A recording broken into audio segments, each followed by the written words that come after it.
Unlike their surface kin, far removed as they are, the Dark Elves, also known as the Drow, are not pleasant, not lively. They are cold, in general, and rather than finding joy in the light-hearted, wholesome things, like their Moon Elf, Sun Elf, and even High Elf cousins, the Dark Elves find their version of joy in the power and control that comes along with status in their shadowy society.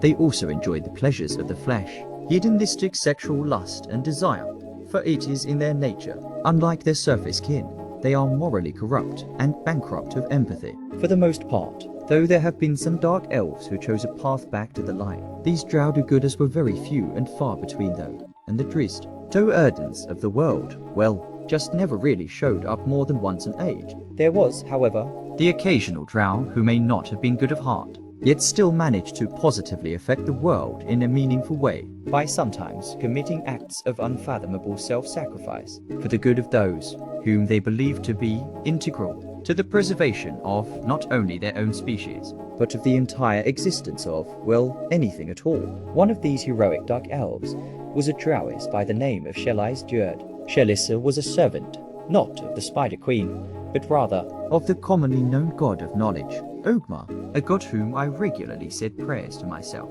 How this came about is unknown to me, but what I did know was that I witnessed one of the only examples of a Dark Elf priestess of a human god, and OWLIE did indeed favour his Drow acolyte, for she became one of the most influential individuals ever to live in the city of Sjha'lissa. Yes, you have read that correctly. A Drow priestess of OWLIE, living in the anti-elven culture of Sjha'lissa, and yes, I also said influential, for she single-handedly brought to light the truth regarding the Hewlin Jeffrey Thomas II and his corrupt and depraved nature, as well as the illegal harem Hewlin Thomas had created for himself, at the expense of many innocent young women. Not only that, but it was also Sha'Lissa who changed the destiny of Toril and shaped the future of this world. But alas, I have digressed once again into a tangent of the story that is out of place, and we will have to come back to that. For now is the time to describe the findings of OWLIE and Denna upon another failed attempt to procure the Orb of Finality from the Hewlin's mansion.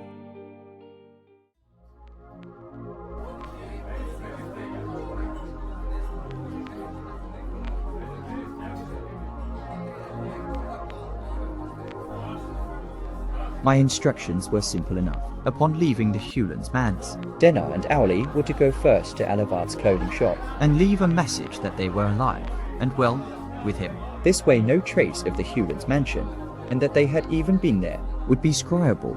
That was just a secondary precaution. The primary reason for this was to relay a message directly to me, without being in contact directly with me. It was a possibility that they would be tailed, watched, or otherwise spied upon after leaving the mansion. Even if Denna was proficient at spotting such things, he couldn't detect magical scrying.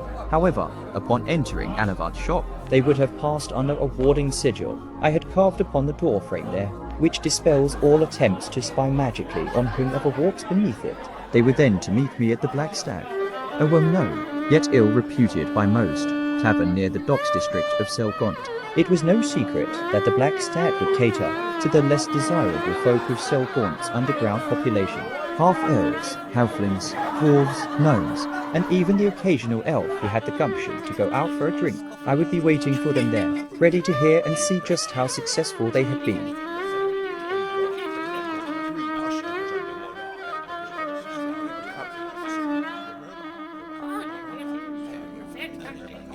So there I was, sitting at a corner table with my back to a wall, drinking the mediocre Sembian swill that the stag had on tap, which tasted like horse urine, but was strong and its effects were pleasant. I thought, either way, alcohol didn't affect me overmuch, due to my body having been bolstered over the years against toxins of any type. As happens when one becomes a mage of any real measure, my mind was also resistant to the effects of any mind-altering substances, which is why I oftentimes used mind dust. When I felt the need to be at leisure, I enjoyed smoking the dust, rather than imbibing it in a draught like most who used the drug. Smoking it had fewer lasting withdrawal effects, and provided a mellow, relatively non-hallucinogenic, calm and euphoric feeling. Suffice it all to say, I was sipping my Sembian swill, smoking on a long-stem pipe of tobacco and mind dust, awaiting my envoys patiently, surveying the scene about me without appearing to do so. It was a relatively busy evening for a place like the Stag, which catered to a more late-night patronage usually. Smoke of various types, mostly tobacco and mist leaf, wafted in a thick sheet at eye level, making it difficult for me to see through it were I to stand up.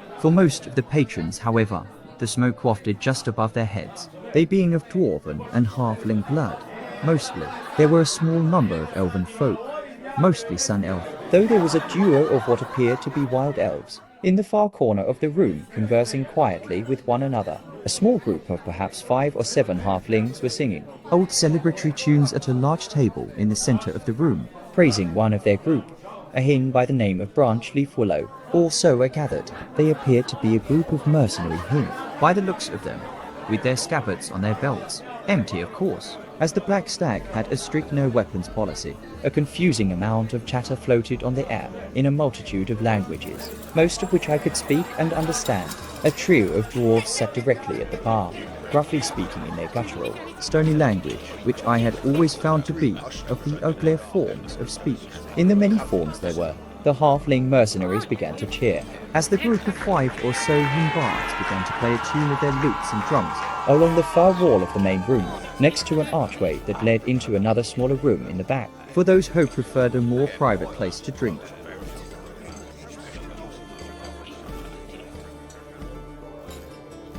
As I panned my vision around the room, I then spied, at a far table, a group of halflings, an elf, a dwarf, and what appeared to be 3 gnomes, gathered around an oval table with dice and coins of various types, along with a few gemstones, playing a game of Chon Dathan Bones, a popular dice game where the players gamble for coin, the winner of which would take the pot on each respective turn. As you, the reader, may not be aware, I am an avid gambler, loving all types of gambling, especially dice, so it was almost impossible for me to resist going over and joining the mismatched group of gamblers. And so, I didn't even bother to resist, and instead rose from my seat and made my way over to the table. Upon my approach, one of the gnomes, the shortest gnome I'd ever seen, standing no taller than the middle part of my thigh, put up a hand and said, "Game's full, wizard. We have no desire to be cheated out of our coin today." And he then glared at me, turning his back to me to take his roll. Now, knowing that if I were to back off and move on, I would automatically be targeted by any number of cut purses or bandits who may have been watching, as I failed to mention there were at least 20 human, dwarven or half-elf folk in the tavern who looked like they could easily be that type. I could hardly allow for that. So, with baritone in my voice, I said, with a small bit of arcane power thrown into the energy of it, "Hold there. No, you dare to call me a cheat, even before I have a chance to play? That is some audacity, I do say, sir, and I ask that you rearrange your words at me, or mayhaps we might have an issue." The gnome turned back to face me, as did his 2 comrades, all of them appearing more gruff and rough than any gnomes I'd seen in all my days. It's not unknown to us, just cause we are small in size, that you magic users always use your arcane devices to cheat people when you gamble. We may be small, but we are not stupid, wizard. So please, take your coin elsewhere. Now, to this I could hardly retreat, but the gnomish fellow was saying the same as he had before, now with even more accusatory words than before. So, I leaned down a bit, looking him right in his eye, and said, "Why don't we ask the other players what they would say to your foolish little argument? Or shall I just take the heel of my boot and smash it into your little face? If the others feel the same as you, I will gladly leave. But if they do not, then I suggest you let me play, for I have coin to spend, and I like gambling. Either that, or the aforementioned boot of mine can easily find a home on top of your gnomish little nose." I looked to each of the others in turn, some of whom simply shrugged, others who nodded, and the two other gnomes frowned, but wouldn't look me in the eye. Then the dwarven fellow who had been playing wild, by the looks of him, as he had a good stack of coin in front of him, said, "Just let the mage play, you little fools. I welcome him, for as you can see, he don't even got no staff with him, 'cause the bouncer Prolly made him leave it at the door as a weapon, and everybody knows, unless they are an idiot like you, gnome, that a wizard needs his staff to cast any spells. Besides, we could use a little mixing of the dice, as things sure have seemed to go your way of late, gnome." And while he was absolutely wrong about the staff, as I didn't need it to cast spells, I immediately took a liking to the dwarf, for as his people went, he was very accommodating, and he was also passively accusing the gnome of cheating, which I thought was a slick move in itself. Most of the dwarven ilk didn't like outside anything, especially folk of the human race, interfering in, well, anything at all. So, I nodded at the dwarven fellow, and extended my forearm to him, as was the culture amongst most dwarven folk. "Prayers ver," said I, introducing myself casually. "I am called Varinti Mudhammer. Welcome, Prayas Ver. Here, you may take the space next to me. There's plenty of room." And he leaned back in his seat, taking his large leather boot, and pushed the gnome away slowly with his foot, sliding the poor little fellow away like a grocer would a sack of rotten tomatoes, much to the gnome's discomfort by the look on his visage. Yet the gnome did nothing about it, just sat there sulking. "Ah, very well," said I, smiling broadly, and I took a seat, grabbing a stool from in front of one of the other gnomes, and putting it under myself as I sat. This gnome went to protest, but a quick glare was enough to shut him up before he even spoke. "So, what's the style?" I said then, referring to the manner of Dathan dice we would be playing, as there were several styles to play by. "We were playing Robber's Corner, but I have long thought of requesting we switch to Queen's Beard," said the elf at the table, suddenly chiming in. I nodded, approving of the request. Queen's Beard, with its strangely humorous name, was a far more cutthroat version of Dathan dice, where the stakes went up drastically compared to the other styles. It was a high rollers game, my favorite kind. "I'm all for that," I declared. "What about the rest of you?" To which everyone at the table, except for the gnomish trio, were in agreement. It was then that the three gnomes decided to leave the table, scooping up their winnings, and glaring at me without reservation. Leave it to a human to come along and foul up everything, said the gnome, obviously upset.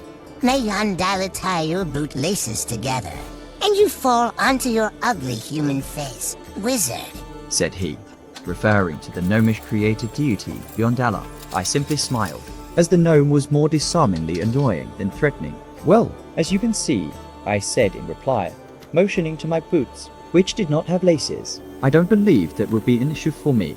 Good sir, I bid you farewell, and may Mistra bless you on your path." To this, all three gnomish gents simply sneered at me, and they scuttled off, their tiny legs moving them along surprisingly quickly. After they were gone, the elven gentleman at the table said, "I, for one, am glad they have gone.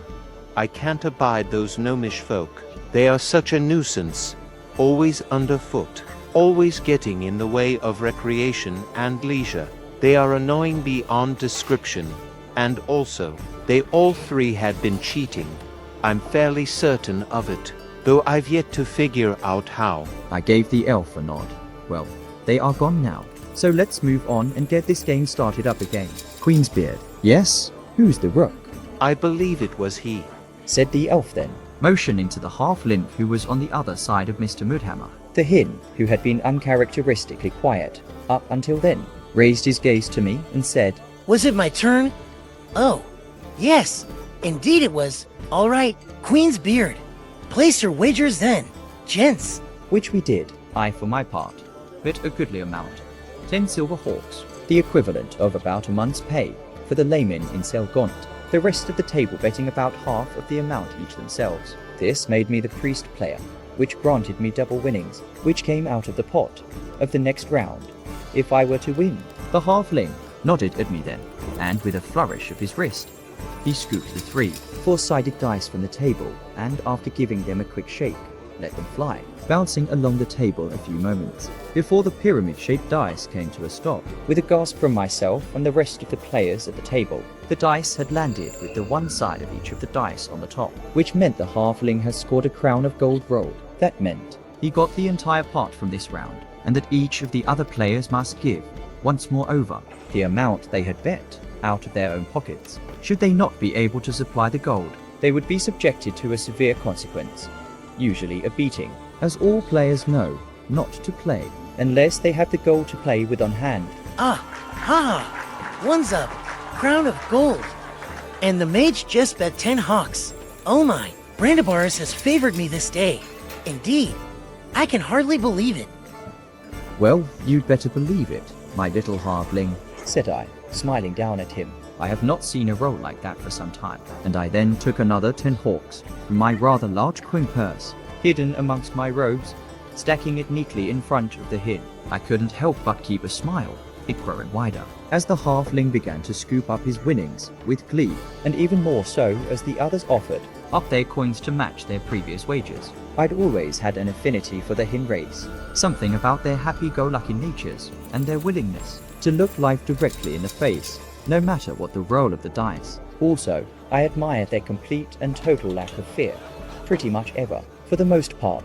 Needless to say, I was happy for the little guy, for he had won a veritable fortune in so far as the standard went in that area. It was enough coin to live very comfortably for over a month, without having to worry about pretty much anything. Taking a few moments, I quickly cast a spell under my breath, giving myself true sight, and another spell just after, without speaking an incantation at all, using my psionic abilities, limited though they were, to grant myself increased clairvoyance for a period of time. Oh my, what a score. I cannot tell you how grateful I am for this win. Thank you, mage, for betting so much.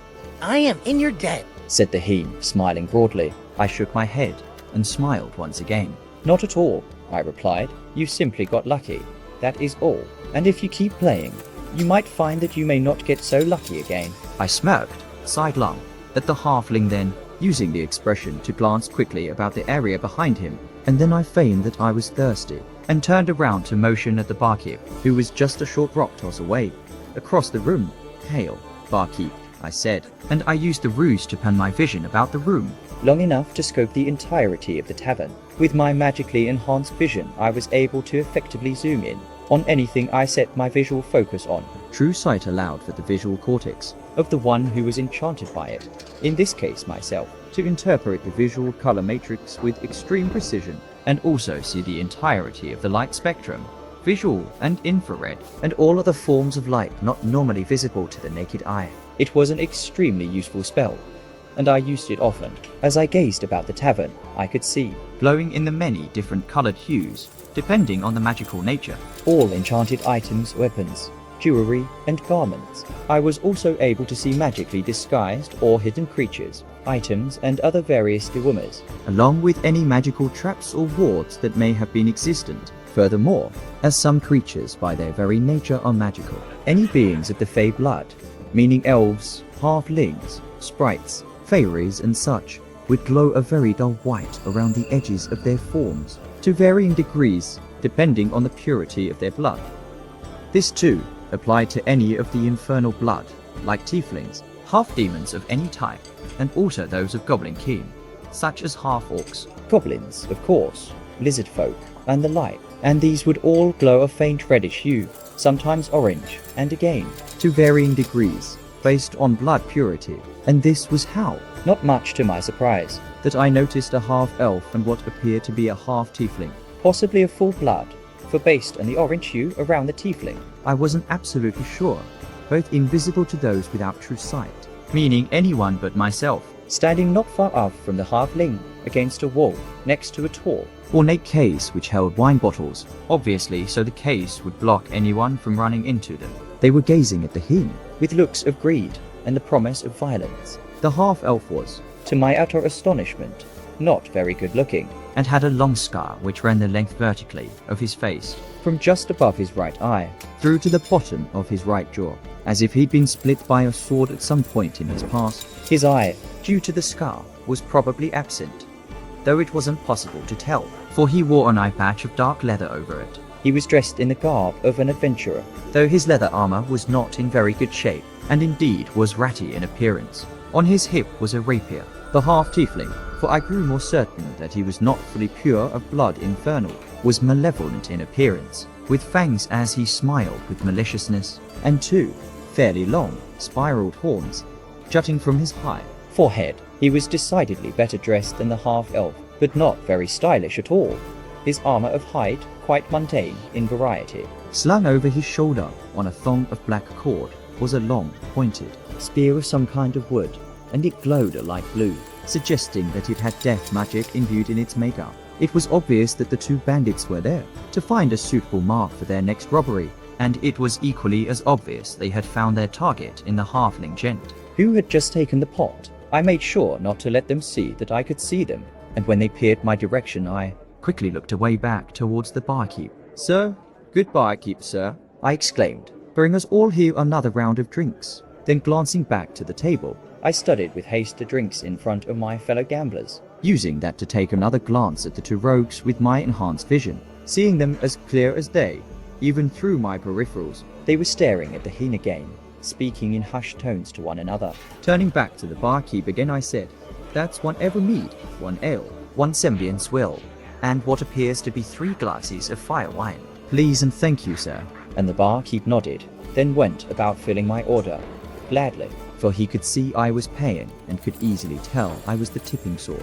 Using the effectual enhancement of the second spell I had cast, I allowed the increase in my clairvoyance to enhance my hearing, effectively pinpointing the area the two rogues were standing in, and I could hear their speech quite readily, even better than if I'd been standing right next to them. "He's gonna leave before the rest of them, I'd wager," said the half-elf confidently. "He's got all that coin now, and I'd put my best dagger up on the fact that he's not gonna want to lose it. Playing with them dice no more." This drew a chuckle from the tiefling, and he then said, "You really want to put up that dagger on it, Varish?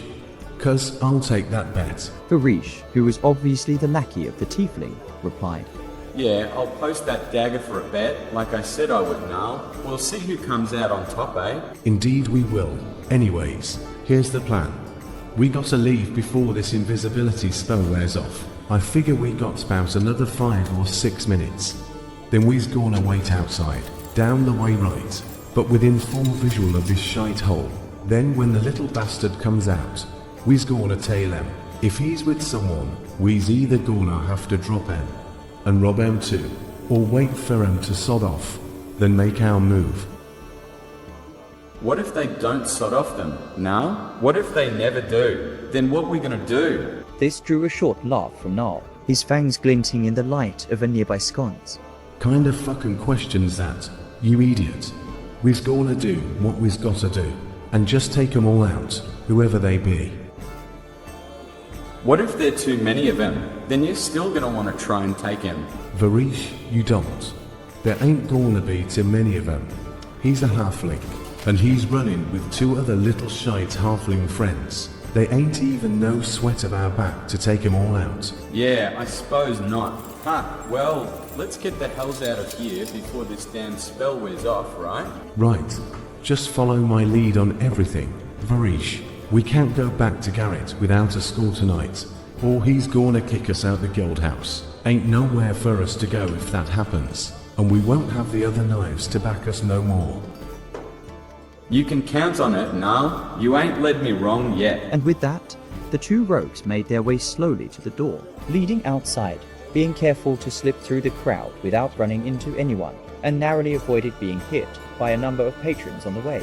These two imbeciles were most definitely not the brightest candles in the nook, but they knew enough about robbing people to be a true threat to the Hin, so I decided then and there that I wasn't going to let that happen. It was just after the barkeep served our drinks to us that OWLIE and Denna walked in through the door. I never thought, in all my 99 winters, that I'd say this about another woman after I'd lost my first and only true love to black lung fever long ago, when I was in my prime. But I am not ashamed to say it now, since Hetherin, my wife, was long passed on to the afterlife, and that is that OWLIE, the mysterious woman I'd begun to study just a day or so before, was the most beautiful creature I can ever recall laying my eyes upon, and she was even more so now, as she came in through the doorway, with all the grace and lightness of an elf. And that's when I noticed it.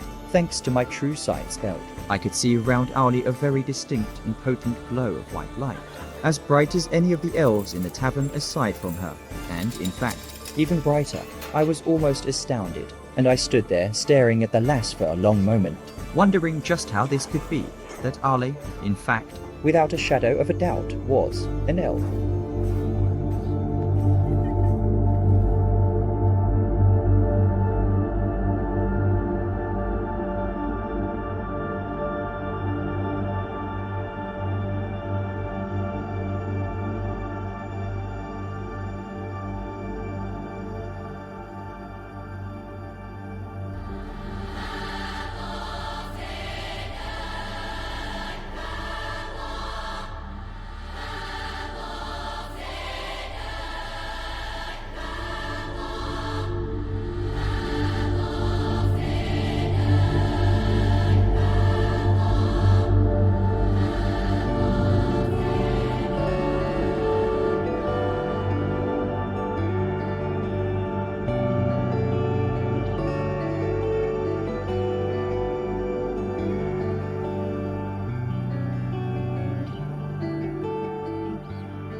By default, when I was born, I became the matriarch of the house they heard.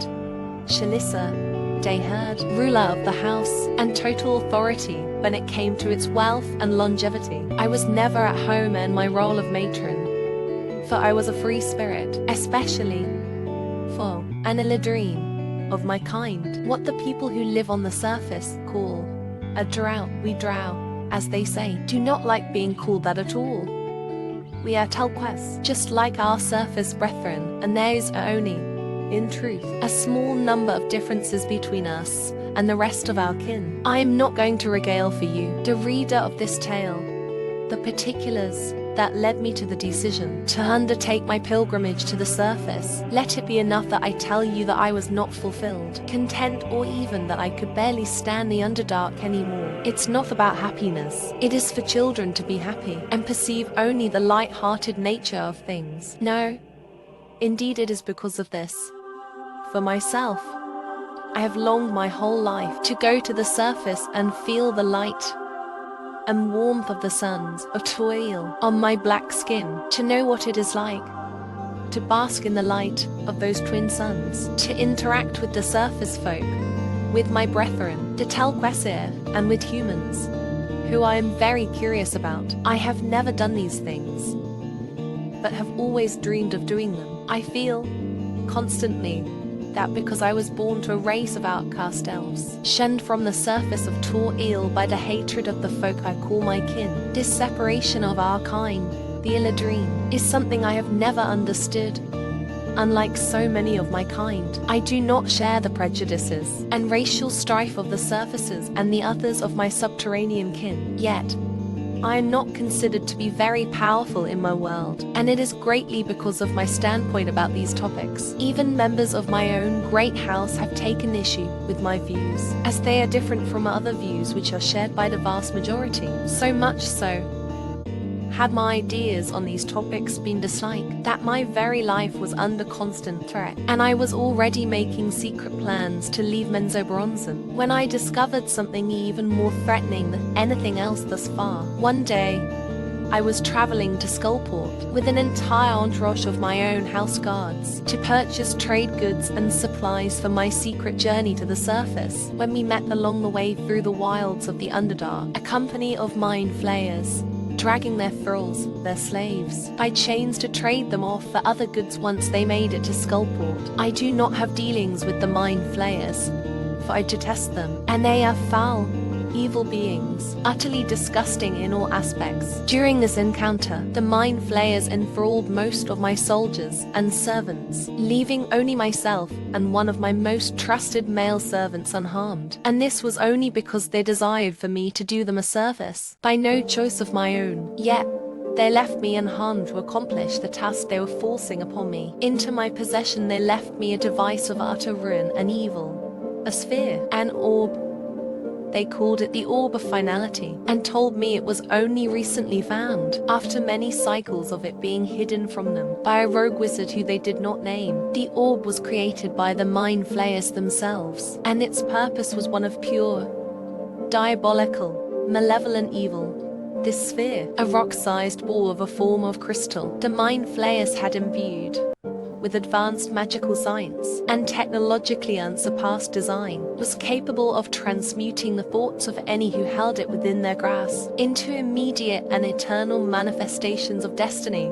This device, of course, could only manifest the horrid outcomes of thought, laid out on a predetermined course of ruin, and no matter what the one who held it thought, it would take the transmutated thought energy and corrupt the outcome to one of destructive finality. It was then that they told me the most disturbing part of this tale. The orb, having been designed to effect the most chaotic and debilitating results that it could, would only activate upon touch proximity of human beings, or any with more than a certain amount of human blood in their genetic makeup. Perhaps it was their deeply rooted hatred for all living things, and they were just toying with humans. Or perhaps they hated humans more than other races of beings. I can't say, but needless to say, it was humans that were targeted by their hatred using the orb, and so they gave the orb to me, in a box, with an enchantment upon the box that would kill anyone of the human race who may touch it, and indeed made me feel sickened to the point of vomiting when I held it in my hand. And then,